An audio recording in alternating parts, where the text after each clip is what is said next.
Hello, and welcome to episode number 199 of the TEW 2020 Challenge Run. This is SmackDown for week 4 of November 2021, the go-home show to Survivor Series, which will be episode 200. On tap for tonight, we have the Triple Threat Women's Captains match between Rhea Ripley, Grace Parker, and... who the fuck is this match? Bianca Belair. We have the final qualification match between Big E, Jimmy Uso, and Baron Corbin. And we have Cesaro vs Andrade in the opening match to determine the last member of Team SmackDown. Without any further ado, I've already jumped into the show by accident. This is the first segment, so it's fine. We're going to kick off with Cesaro coming to the ring, and he's talking about how he earned his right to be on Team SmackDown, but Andrade seems to think that Andrade was hard done by. And he'll quickly...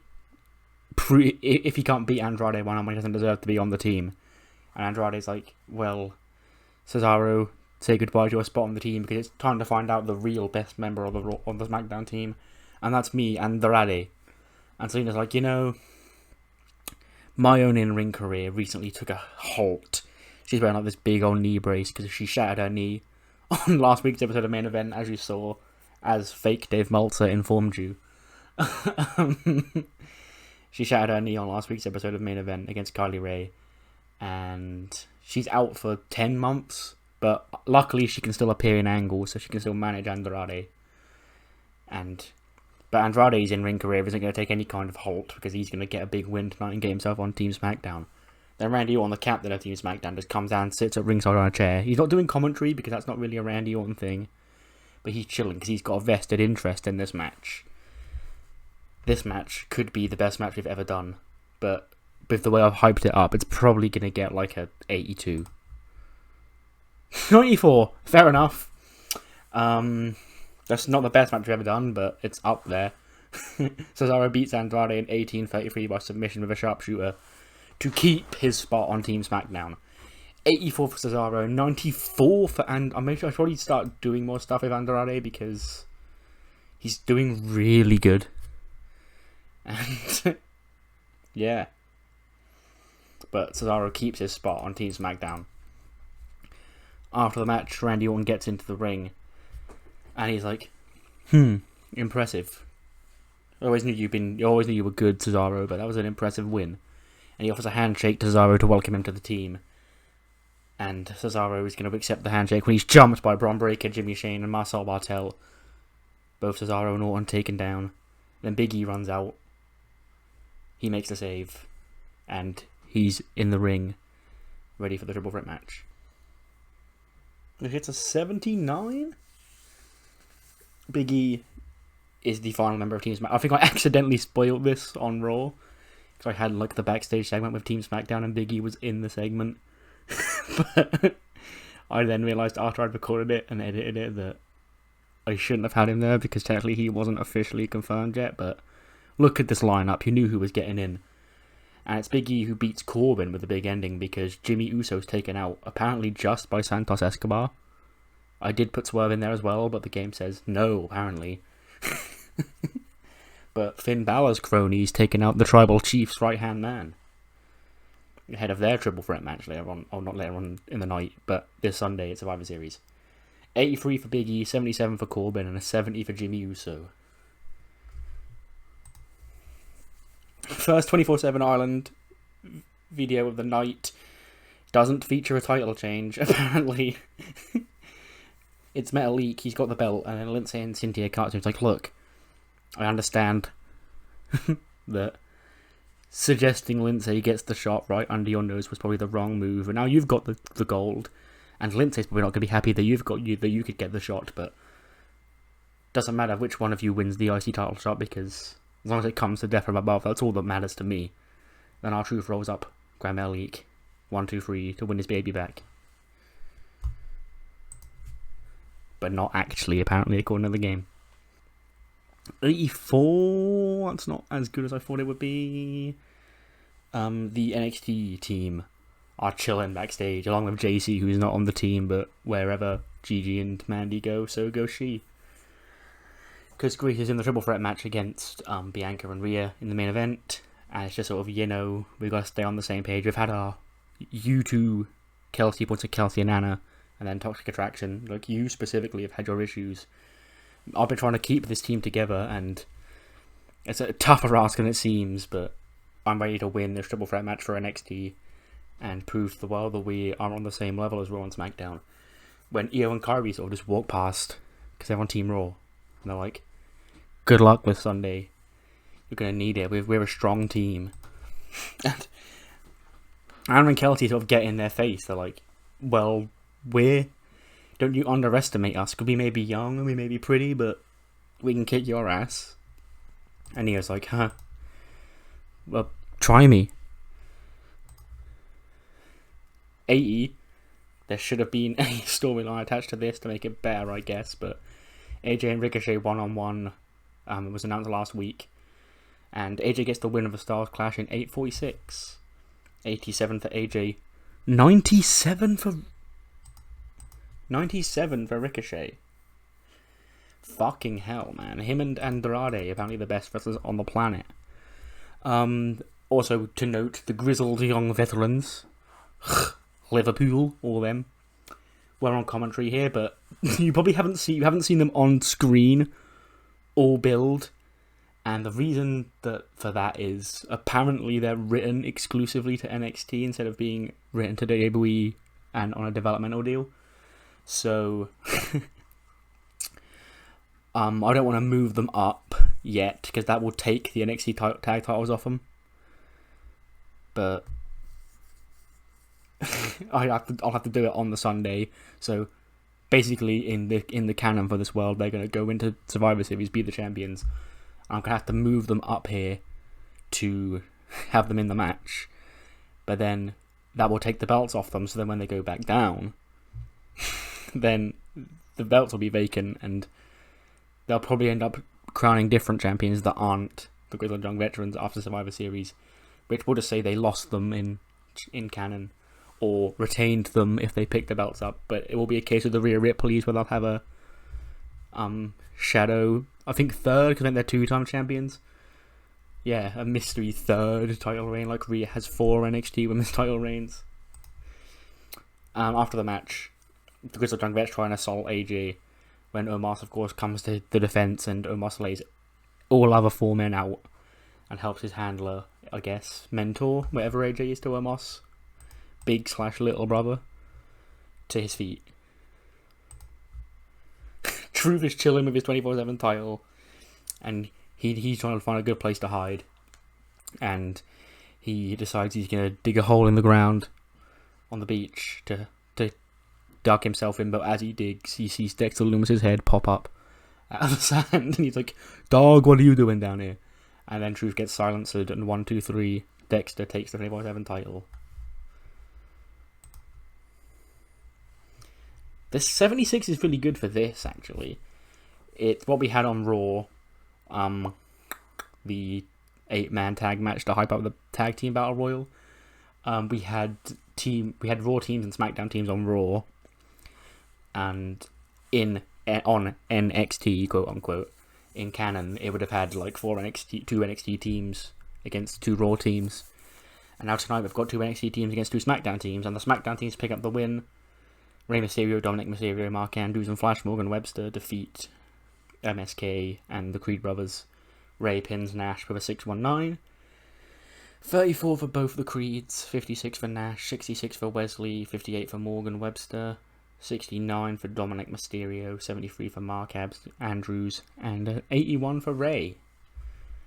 And Team SmackDown, I think, won on Raw as well, so they're building hella steam heading into this Battle Royal, where, of course, the winner gets a tag title match in the future. It's not going to be for a draft pick, it's on the kickoff show. It's just, yes, because then I realised that if I do that, it will be... It's currently 7 matches, and I need an out-and-out winner, really. So if I added this Battle Royal account, that would make it 8, and it could end up 3-3-2, and then blah blah blah. So I want to make sure there's a definitive winner, so 7 is the best number for 3v3 brands.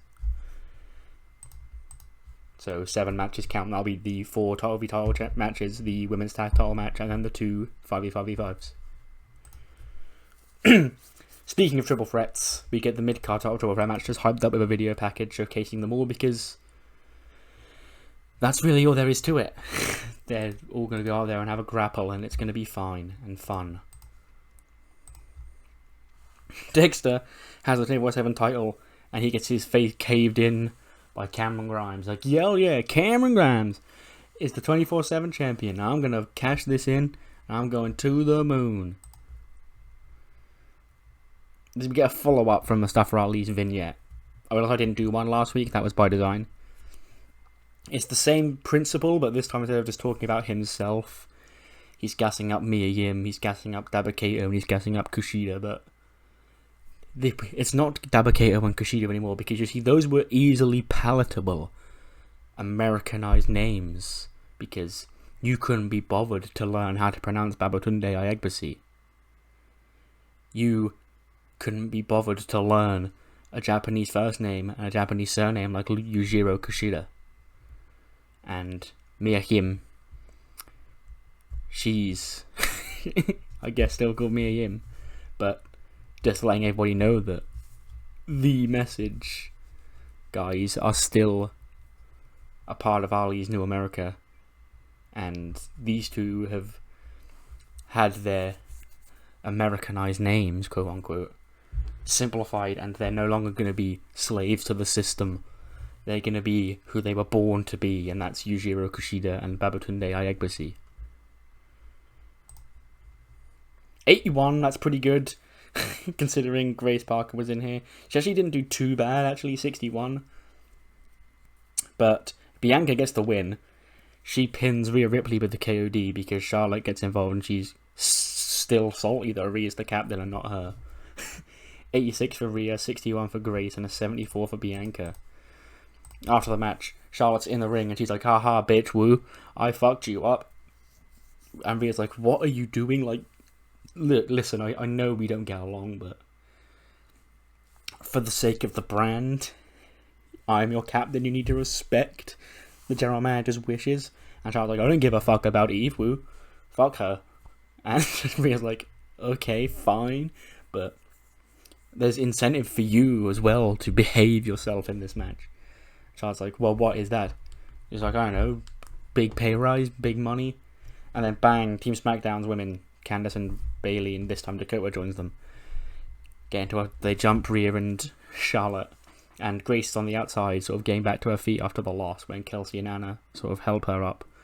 And they sort of watch the 3-on-2 beatdown from the outside of the ring, and they're like, should we get in, should we not? And Grace is like, no, I mean, let them beat each other up and then we've got an easier time. Come on, to the back. Orders Anna and Kelsey to follow her to the back, and they begin to turn, but they turn back around and run into the ring and help fight off the SmackDown women. Because they're just too nice and wholesome, I guess, to let this happen. We then get another quick video package.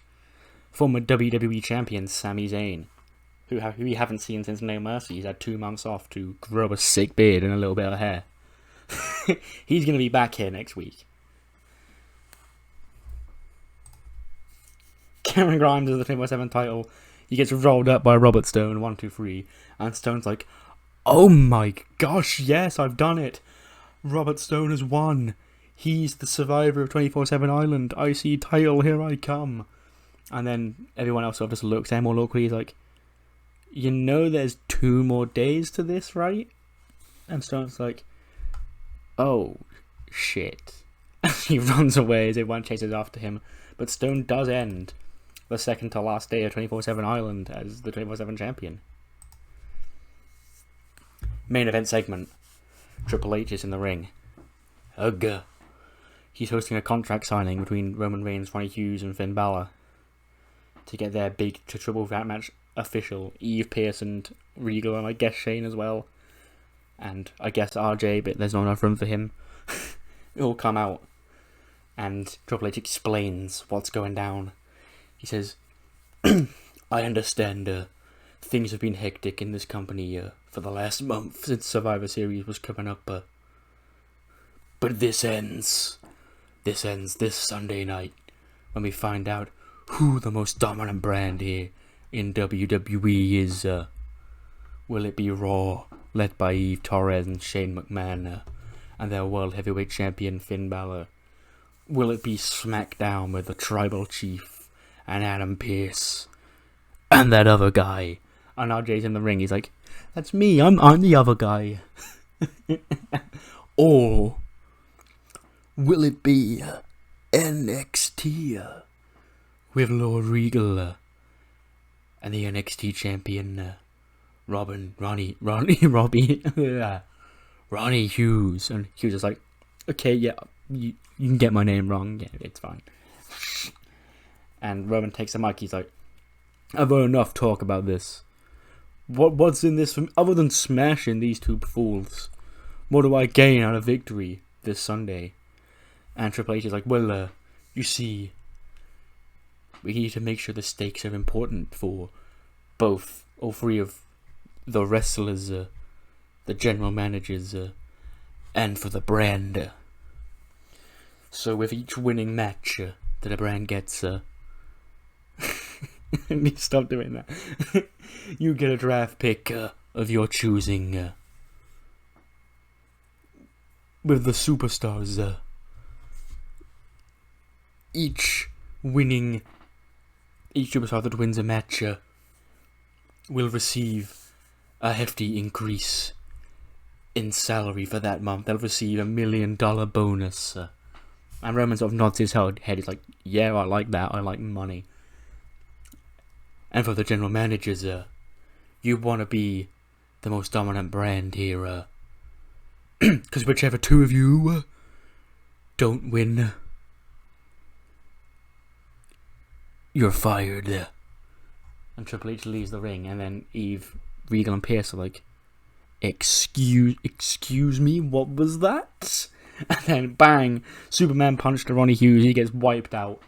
Bang, big drop kick, shotgun drop kick into the corner. Coup de grace. Finn Balor takes the tribal chief down, and he stands tall. He sort of looks at Eve and Shane. He's like, "I got you, fam."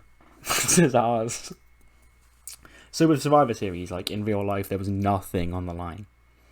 So, like, I've put more thought into this than they did in real life. I'm like, well, why would the GMs want to win? Why would the wrestlers want to win? And what's the prize for being the best brand? So I'm like, okay, well, for the brand, surely they can take whoever they want. Either a Raw can take any NXT or SmackDown guy, SmackDown can take any NXT or Raw guy, NXT can take any Raw or SmackDown guy. So that sort of gives them incentives to win as a brand. But then, like, why do these wrestlers care about being on that brand and getting these draft picks? Well, just give them $1 million. They'll be happy to win. So, like, I guess for the elimination matches, it's like the sole survivors, I guess, would get the money, and not everybody on the team. But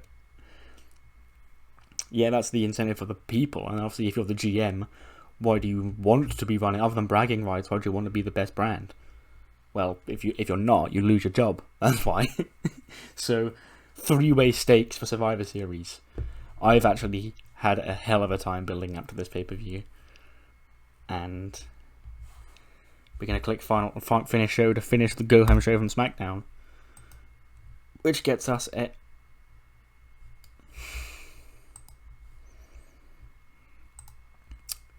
an 85. I'm assuming that says we don't increase popularity anywhere, and that we would have gained in Australia or something if we had a bigger viewing audience.